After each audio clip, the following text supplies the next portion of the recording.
Hi guys, hello guys, good evening guys. Last video കണ്ട എല്ലാവർക്കും പറയാൻ സമ്മതിക്കുന്നില്ല, പറയട്ടെ, പറയാൻ പറ്റണില്ല ഗൈസ്. ലാസ്റ്റ് വീഡിയോ കണ്ട എല്ലാവർക്കും മനസ്സിലാവും ഞങ്ങൾ അതേ ദിവസം അതേ സമയം അതേ സ്ഥലത്തിരുന്നാണ് ഞങ്ങളെ വീഡിയോയുടെ അവസാനം പറഞ്ഞിട്ടുണ്ട്. അപ്പൊ ലാസ്റ്റ് വീഡിയോ കണ്ടവർക്ക് അതിന്റെ കണ്ടിന്യൂഷൻ ആയിട്ട് ക്വസ്റ്റ്യൻസിന്റെ ബാക്കി ഞങ്ങൾ ആൻസർ ചെയ്യുകയാണ്. അപ്പൊ Q&A with you, Q&A with us.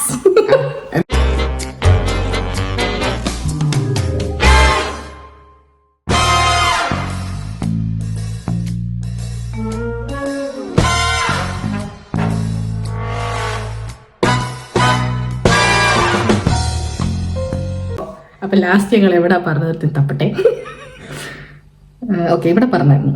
Okay, നിങ്ങളുടെ ഏജൻസി നെയിം എന്താണ്? പറയത്തില്ല. അത് എന്താന്ന് വെച്ച് കഴിഞ്ഞാൽ നമ്മൾക്ക് അങ്ങനെ ഒരു പെർമിഷൻ ഇല്ലാണ്ട് പറയാൻ പറ്റില്ല ഞങ്ങൾ ഏത് വഴിയാ വന്നതെന്നുള്ളത്. പക്ഷെ ഞങ്ങൾ ഒരു സജഷൻ തരാന്നുള്ളത്, ഞങ്ങൾക്ക് അറിയാവുന്ന ഒരു സ്ഥലം പറയാവുന്നതാണ് SLA, സ്റ്റോൺ സ്റ്റാർട്ട് അക്കാഡമി, തൃശ്ശൂരാണ്. അവിടെ ഞങ്ങൾക്ക് ഓൾറെഡി അറിയാവുന്ന ആൾക്കാരാണ്, അതുകൊണ്ട് ഞങ്ങൾക്ക് അങ്ങനെ പറയാം. അല്ലാണ്ടുള്ളത് ഞങ്ങൾക്ക് പറയാൻ പറ്റില്ല, സോറി, അവരുടെ പെർമിഷൻ ഇല്ലാണ്ട് ഞങ്ങൾക്ക് പറയാൻ പറ്റില്ല. ജർമ്മനിലേക്ക് വരുന്നതിന് മുമ്പ് ഞങ്ങൾ ഷോൺസ്റ്റെറ്റ് അക്കാഡമി തൃശ്ശൂരിൽ ഒരു മാസത്തെ ഞങ്ങളൊരു ഫോർബ്രൈറ്റിംഗ് കോഴ്സ് ചെയ്തായിരുന്നു. ഫോർബ്രൈറ്റിംഗ് കോഴ്സ് എന്ന് വെച്ച് കഴിഞ്ഞാൽ ഒരു പ്രിപ്പറേഷൻ ക്ലാസ് ആണ്. അതായത് ജർമ്മനി, അതായത് നമ്മൾ എന്താ പറയുക, ഇന്ത്യ എന്ന ഒരു രാജ്യത്തിലെ കൾച്ചർ ഇപ്പൊ നമ്മൾ വേറൊരു രാജ്യത്തോട്ട് വരുവാണല്ലോ. അപ്പൊ ഇവിടുത്തെ കൾച്ചറുമായിട്ട് നമ്മൾ അഡാപ്റ്റ് ചെയ്യാൻ വേണ്ടി പോവാണ്. അപ്പൊ ഇവിടുത്തെ കാര്യങ്ങൾ നമ്മൾ മനസ്സിലാക്കാനും ഇവിടുത്തെ രീതികൾ മനസ്സിലാക്കാനും ഒക്കെ ഞങ്ങൾ ജർമ്മനിലോട്ട് കയറി വരുന്നതിന് മുമ്പ് ഇതുപോലൊരു പ്രിപ്പറേഷൻ ക്ലാസ് ഞങ്ങൾ ചെയ്തു. അത് ഞങ്ങള് ഷോൺസ്റ്റെറ്റിലുള്ള അക്കാഡമിയിലാണ് ഞങ്ങളെ കൊണ്ടുവന്ന. അതെ, ഞങ്ങൾ കയറി വന്നത് ആ ഒരു രീതി അവിടെ നിന്നാണ്. അപ്പം നിങ്ങൾക്ക് സജസ്റ്റ് ചെയ്യാന്നുള്ള ഒരു പ്ലേസ് ആണ് SLA, സ്റ്റോൺ സ്റ്റാർട്ട് അക്കാഡമി, തൃശ്ശൂരാണ്. പിന്നെ അവിടെ ടെൽക്ക് ബേസ്ഡ് ആയിട്ടുള്ള എക്സാംസ് ആണ് ഉള്ളത്. അപ്പൊ അതുകൂടെ മെൻഷൻ ചെയ്യും. അതെ, ഇതൊരു പ്രൊമോഷൻ ആരും വിചാരിക്കരുത്. പ്രൊമോഷൻസ് അല്ല, നിങ്ങൾക്ക് താല്പര്യം ഉണ്ടെങ്കിൽ നിങ്ങൾക്ക് വേണ്ടിയുള്ള ഒരു ഹെൽപ്പ് ആയിട്ട്, അതായത് ഞങ്ങളുടെ പേഴ്സണൽ ആയിട്ടുള്ള ഇതാണല്ലോ നിങ്ങൾ ചോദിക്കുന്നത്. അപ്പൊ അതിനുള്ള ഉത്തരമാണ് പറയുന്നത്. ഇന്റർവ്യൂവിന് വേണ്ടി നിങ്ങൾക്കൊരു വേ, അതായത് നിങ്ങളിവിടെ കയറ്റിക്കൊണ്ടൊരു ഉറപ്പിച്ച് അങ്ങനെയല്ല ഞങ്ങൾ പറയുന്നത്. ഓക്കെ, നിങ്ങൾക്ക് ഇന്റർവ്യൂ, ഒരു ആർബൈറ്റ് കേബറുമായിട്ടൊരു ഇന്റർവ്യൂവിന് വേണ്ടി ഞങ്ങൾ ചെറിയൊരു ചാൻസ് ഒരുക്കി തരാം. ഇത് ഞങ്ങളൊരു ജോലിയായിട്ട് എടുക്കുന്നില്ല, ഞങ്ങൾക്ക് ആരും പൈസ തരുന്നില്ല, പറയരുത് അങ്ങനെ. കാരണം ഞങ്ങൾക്ക് നിങ്ങളൊരു ഹെൽപ്പായിട്ട്, അതായത് നിങ്ങൾക്ക് വരാൻ പറ്റാണ്ട് ആരെങ്കിലും നാട്ടിൽ നിൽക്കുകയാണ്, അതായത് B2 പഠിച്ച് പാസ്സായ ആരെങ്കിലും നാട്ടിൽ നിൽക്കുകയാണ്, സർട്ടിഫിക്കറ്റ് ഉണ്ട്, B1 ആയാലും മതി. B1 full module, B2 full module certificate ഉള്ളവർ മാത്രം. അതായത് മറക്കരുത്, 4 മൊഡ്യൂള് വേണം. ഫുൾ മൊഡ്യൂൾ ഉദ്ദേശിക്കുന്നത് അതാണ്.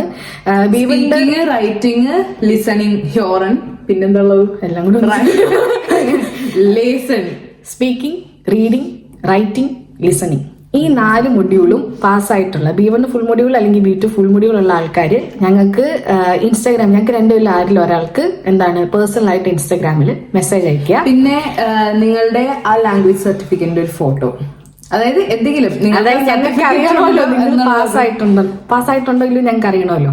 അങ്ങനെയുള്ളവര് ഞങ്ങൾക്കൊന്ന് മെസ്സേജ് അയക്കുക. ഞങ്ങൾ ചെറിയൊരു ഹെൽപ്പ് ചെയ്ത് തരാം. അതായത് നിങ്ങൾക്ക് ഒരു ഇന്റർവ്യൂ അറ്റൻഡ് ചെയ്യാൻ വേണ്ടിയുള്ള ഒരു അവസരം ഞങ്ങൾ ഒരുക്കി തരാം. അതായത് നിങ്ങൾ ഇവിടെ കൊണ്ടുവരാം എന്നുള്ളൊരു ഉറപ്പല്ല, ഒരു ചാൻസ് നിങ്ങൾക്ക് ഞങ്ങൾ തരാം. ഇന്റർവ്യൂ അറ്റൻഡ് ചെയ്യാം, ഒരു ഉപകാരം. ഞങ്ങൾ വന്ന വഴിയെ തന്നെ, അങ്ങനെ വേണമെങ്കിലും നമുക്ക് അങ്ങനെ വേണമെങ്കിലും പറയാം. ഞങ്ങൾ എങ്ങനെയാണോ വന്നത് അങ്ങനെ തന്നെ. പിന്നെ നിങ്ങൾക്ക് അതുകൊണ്ടൊരു പേടി വേണ്ട, നല്ലൊരു രീതിയിൽ തന്നെ നിങ്ങളിവിടെ വരും. ഓക്കെ, പിന്നെ 3 മൊഡ്യൂൾ ചേച്ചി പാസ്സായി, 2 മൊഡ്യൂൾ പാസ്സായി, B1 ഒരു മൊഡ്യൂളും ഉണ്ട്, അങ്ങനെയുള്ളവരൊന്നും മെസ്സേജ് അയക്കണ്ട. ഞങ്ങൾക്ക് ഫുൾ മൊഡ്യൂൾ നിർബന്ധമാണ്. അതെ, B1 full module, B2 full module. Direct ആയിട്ട് ഇൻസ്റ്റഗ്രാം, പിന്നെ ഡയറക്റ്റ് ആയിട്ട് പറഞ്ഞാൽ മതി ഞാൻ B1 B2 പാസ്സായ ഒരാളാണ് എന്ന് പറയാം. അപ്പൊ ഞങ്ങൾക്ക് എടുത്തു നോക്കുക എളുപ്പമാണ്. അത് കാരണം മാത്രമാണ്, അല്ലാണ്ട് വേറെ ഒന്നും കൊണ്ടല്ല. ഓക്കെ, ഇപ്പൊ ക്വസ്റ്റ്യനിലേക്ക് വീണ്ടും കിടക്കുകയാണ്. ഞാൻ പിന്നെ കളഞ്ഞു. തപ്പ് ഇവിടെ നിന്ന് തുടങ്ങിക്കും. എവിടാ? ജർമ്മനിയിൽ നേഴ്സിംഗിന് വരാനായിട്ട് ഏകദേശം എത്ര എമൗണ്ട് ആവും? നല്ലൊരു ചോദ്യമാണ്. ലാംഗ്വേജ് പഠിച്ചപ്പോൾ തന്നെ ഏകദേശം എത്രയാ, ഒരു 1.25-2 ലക്ഷം രൂപ ലാംഗ്വേജ് കോഴ്സിന് വേണ്ടി മാത്രമായിട്ട് നമ്മൾ പഠിക്കുന്ന. അതായത് ഇപ്പൊ A1 പഠിച്ച് തോറ്റ് വീണ്ടും ഇവിടെ ഇരുന്നു, 8 പഠിച്ച് തോറ്റ് വീണ്ടും ഇരുന്നു. ഏകദേശം പഠിച്ച് നല്ല പാസ്സാകുന്നത്, ഇത് എല്ലാ ലെവലും പഠിച്ച് പാസ്സായി B1 B2 പാസ്സാണെങ്കിൽ ഒരു 1.5 ലക്ഷം രൂപ ഉണ്ടെങ്കിൽ 1.25-2 ലക്ഷം രൂപയോളം നമുക്ക് കോഴ്സിന് വേണ്ടി മാത്രമാകും. അതുകൂടാതെ എക്സാംസിന് വേണ്ടി നിങ്ങൾ എഴുതിയെടുക്കുന്ന പോലെ ഇരിക്കും. ആദ്യത്തെ അറ്റംപ്റ്റിൽ എടുക്കുന്നവരുണ്ട്, രണ്ടാമത്തെ അറ്റംപ്റ്റിൽ എഴുതിയെടുക്കുന്നവരുണ്ട്. അപ്പം ഇപ്പൊ ഭയങ്കര എക്സ്പെൻസീവ് ആണെന്ന് കേട്ടിട്ടുണ്ട്. നമ്മുടെ ഈ എക്സാമിന് വേണ്ടി ഡേറ്റ് ഒക്കെ എടുക്കുന്നത് ഭയങ്കര എക്സ്പെൻസീവ് ആണ്. അപ്പം എല്ലാം കൂടെ കൂട്ടി നല്ലൊരു എമൗണ്ട് ആവും. പിന്നെ അറിയാമല്ലോ വിസ പ്രോസസ്സിങ് അങ്ങനെയുള്ള ഇത്. കൃത്യമായിട്ട് അറിയാം അവളുടെ വീട്ടിലൊരാളെ. പിന്നെ അതെ, എന്റെ സിസ്റ്റർ ഇങ്ങനെ ജർമ്മൻ ലാംഗ്വേജ് പഠിച്ചുകൊണ്ടിരിക്കുകയാണ്. എന്തോ കാര്യം പറയുമ്പോൾ ഞാൻ മറന്നുപോയി. പിന്നെ അതിന്റെ ഇടയ്ക്ക് സിസ്റ്ററിന്റെ കാര്യം എടുത്തിട്ട് പിന്നെ മറന്നുപോയി. പിന്നെ വരുന്നതിന് വേണ്ടിയുള്ള എമൗണ്ട്, അതായത് നിങ്ങൾക്ക് മിനിമം ഒരു 5 ലക്ഷം രൂപ പറയാം നമുക്ക്. നിങ്ങൾ ചൂസ് ചെയ്യുന്ന ഏജൻസി പോലെ ഇരിക്കും, അതാ ഞാൻ പറയാൻ വേണ്ടി വന്നത്. അതെ, നമ്മളുടെ ഏജൻസി പോലെ ഇരിക്കും. ഇപ്പൊ ഏജൻസി ഇത്ര എമൗണ്ട് ചോദിക്കുകയാണെങ്കിൽ നമ്മൾ കൊടുത്തേ പറ്റുള്ളൂ. ഞാൻ കേട്ടിട്ടുണ്ട് 8 ലക്ഷം രൂപ മുടക്കി ഒരു കൊച്ചു കയറി വന്നിട്ടുണ്ട്. 8 ലക്ഷം.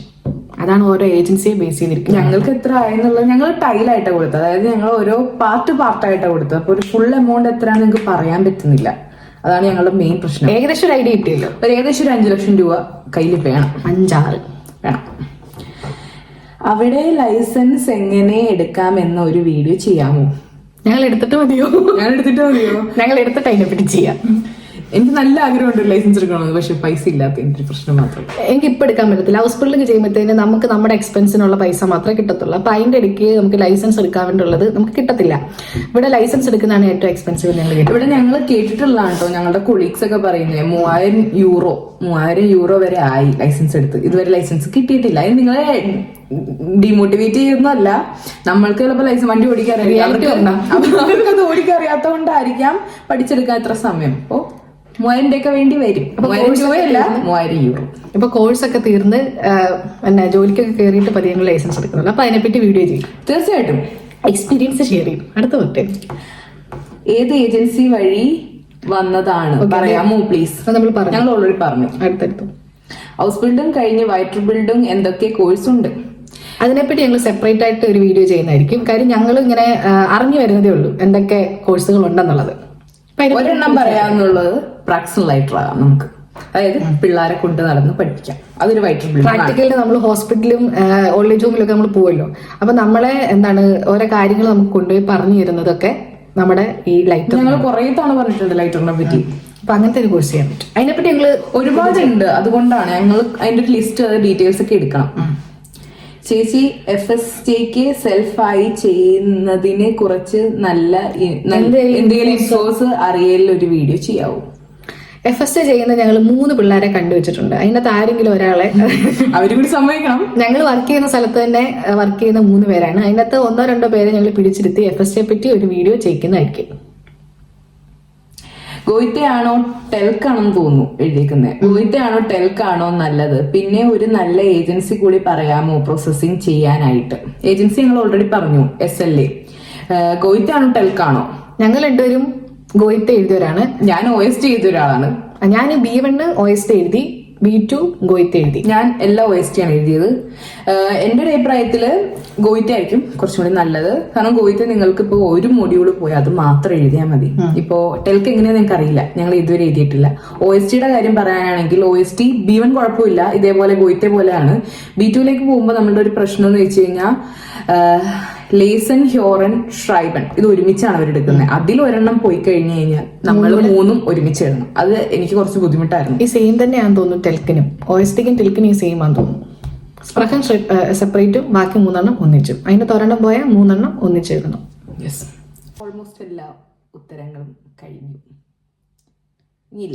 ഇനി കോമൺ ആയിട്ട് വല്ല ക്വസ്റ്റ്യൻസ് ഉണ്ടോ എന്നുള്ളത് ഇൻസ്റ്റാഗ്രാമിൽ എന്തെങ്കിലും അയച്ചത്. ഇൻസ്റ്റാഗ്രാമിലെ കൂടെ നോക്കിയിട്ട് ഇതിന്റെ ബാക്കി ചെയ്യുന്നതാണ്.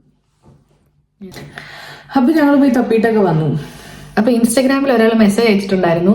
അതായത് നേഴ്സിംഗിൻ്റെതായിട്ടുള്ള വേർഡ്സും കാര്യങ്ങളൊക്കെ പഠിക്കാൻ വേണ്ടി എന്തെങ്കിലും ആപ്പൊക്കെ ഉണ്ടോന്ന്. ഇല്ല, ഞങ്ങൾക്ക് അറിയത്തില്ല. എനിക്ക് ഒരാൾ മെസ്സേജ് ഉണ്ടായിരുന്നു, അതായത് മെഡിക്കൽ ടേംസ് പഠിക്കാനായിട്ട് വല്ല ആപ്പ് ഉണ്ടോന്ന്. അതും ഞങ്ങൾക്കറിയില്ല ഉണ്ടോന്ന്. ഞങ്ങൾ സെർച്ച് ചെയ്ത് നോക്കിയായിരുന്നു. പക്ഷെ ഞാൻ സെർച്ച് ചെയ്തിട്ടൊന്നും കണ്ടില്ല. പക്ഷെ എന്തിനാ പേടിക്കുന്നത്? ഞങ്ങളല്ലേ ഇരിക്കുന്നേ. ഞങ്ങൾക്ക് ചെയ്യാൻ പറ്റുന്ന ഒരു കാര്യം, ഞങ്ങൾ കഴിഞ്ഞ പ്രാവശ്യം ഞങ്ങളുടെ ലാസ്റ്റ് വീഡിയോ എല്ലാവർക്കും ഇഷ്ടമായോ? എനിക്കിഷ്ടായി.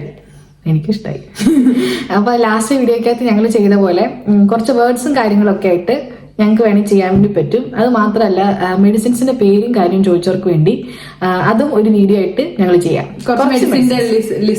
ഒരു 10 മെഡിസിൻസിന്റെ പേര് വെച്ച് ഒരു വീഡിയോ ചെയ്തേക്കാം. പിന്നെ വേറെ ഒരാൾ മെസ്സേജ് ഇട്ടപ്പം അതായത് പറഞ്ഞായിരുന്നു ജർമ്മൻ ലാംഗ്വേജ് പഠിക്കാൻ വേണ്ടി കയറിയിട്ടില്ല. അപ്പൊ അതിനു മുമ്പ് തന്നെ ഇങ്ങനെ ചില ആപ്പുകളൊക്കെ യൂസ് ചെയ്തിട്ട് സെന്റൻസ് ഒക്കെ പഠിക്കുന്നുണ്ടെന്ന് പറഞ്ഞു. അതിന്റെ പേരുണ്ട്, പക്ഷേ ആപ്പിന് പേരുണ്ട്. പക്ഷെ എന്റെ ഒരു അഭിപ്രായത്തിൽ അങ്ങനെ പഠിക്കണ്ടെന്നാണ്. എന്താ അത് ഇപ്പൊ ഒരു കാര്യം, ഒരു എക്സാമ്പിൾ വെച്ച് പറയുകയാണെങ്കിൽ ഓക്കെ, ഇപ്പൊ ഞാൻ പറയാണ് ഐ ആം സ്നേഹ, അപ്പൊ ഞാനത് ജർമ്മനിലേക്ക് ലെറ്റ് മീ കംപ്ലീറ്റ്. അപ്പൊ ഞാനതിപ്പോ ജർമ്മനി പറയുകയാണെങ്കിൽ ഓക്കെ, ഇഷ് ബിൻ സ്നേഹ എന്ന് പറഞ്ഞു. അപ്പം ഇഷ് എന്ന് വെച്ചാൽ ആയിയാന്ന് എനിക്കറിയാം. ഇപ്പൊ ബിന്നെന്ന് വെച്ച് കഴിഞ്ഞാൽ ഒരു വെർബാണ്. അപ്പം എങ്ങനെ ആ ബിന്നു വന്നു എന്നുള്ളത് എപ്പോഴും ഒരു ക്വസ്റ്റ്യൻ മാർക്കാണല്ലോ. അപ്പം അതായത് ഇങ്ങനെ നോക്കല കട്ട് ചെയ്തിട്ട് പോരാ കാര്യമില്ല. അതായത് ഗ്രാമർ നമ്മൾ പറയട്ടെ, ബേസിക് ആയിട്ട് നമ്മൾ പഠിച്ചു തുടങ്ങുന്നതല്ലേ നല്ലത്. തുടക്കത്തിൽ ഒരു ആപ്പിന്റെ അകത്ത് കയറി പഠിച്ചിട്ട് അത് എങ്ങനെ വന്നു എന്നറിയാതെ ക്ലാസ്സിൽ ചെന്നിട്ട് കൺഫ്യൂഷൻ അടിച്ചിരിക്കുന്നതിനെക്കാട്ട് നല്ലത് ടീച്ചർ പഠിപ്പിക്കുമ്പോൾ ബേസിക് ആയിട്ട് തുടങ്ങുന്നതല്ലേ. ഞാൻ ഒരാളെ പഠിപ്പിച്ചതാ, ABCD മാത്രം പഠിച്ചിട്ടാണ്, പിന്നെ കാണാനില്ല. ഞാൻ പറയില്ല, സാധന പഠിപ്പിച്ചാലും പിന്നെ വഴിക്ക് പഠിപ്പിച്ചോണ്ടിരുന്ന ഞാൻ നാട്ടിൽ പഠിപ്പിച്ചോണ്ടിരുന്ന ഇവളും പഠിപ്പിച്ചോണ്ടിരുന്ന പക്ഷെ കാര്യമില്ല. അപ്പൊ നിങ്ങൾ എപ്പോഴും ഒരു ടീച്ചറിന്റെ അടുത്ത് പഠിക്കുക, അപ്പൊ ഒരു പേടിയൊക്കെ ഉണ്ടാവും. എന്തിനു? ടീച്ചർ, മാതാപിതാ, ഗുരു, ദൈവം, അങ്ങനെയാണ്. എന്നെ കണ്ട് ആരും പേടിച്ചിട്ടില്ല. എന്നോട് ചോദിച്ചിട്ടുള്ളൂ നിനക്ക് എത്ര വയസ്സാണെന്ന്. എന്റെ പേരൊക്കെ വിളിക്കുമായിരുന്നു പിള്ളേര്. അതിന്റെ കാര്യമില്ല, സത്യം സാവന. എനിക്ക് പിന്നെ റെസ്പെക്ട് ആയിരുന്നു കേട്ടോ. ഞാൻ ഫ്രൗ റോജിന്ന് വിളിക്കത്തുള്ള. ഫ്രൗ റോജി എന്നല്ല, മിസ്സേ. പിന്നെ സ്നേഹ മിസ്സെന്ന് വിളിക്കത്തുള്ളായിരുന്നു. അത് കണ്ടു കഴിഞ്ഞാൽ നല്ല പ്രായം തോന്നുന്നു. എന്നെ കണ്ടാൽ പറയുമോ? അല്ല, എന്നോടുള്ള റെസ്പെക്റ്റും ഉണ്ടാ. അതെ, വളരെ ബഹുമാനിക്കേണ്ട വ്യക്തിയാണ്.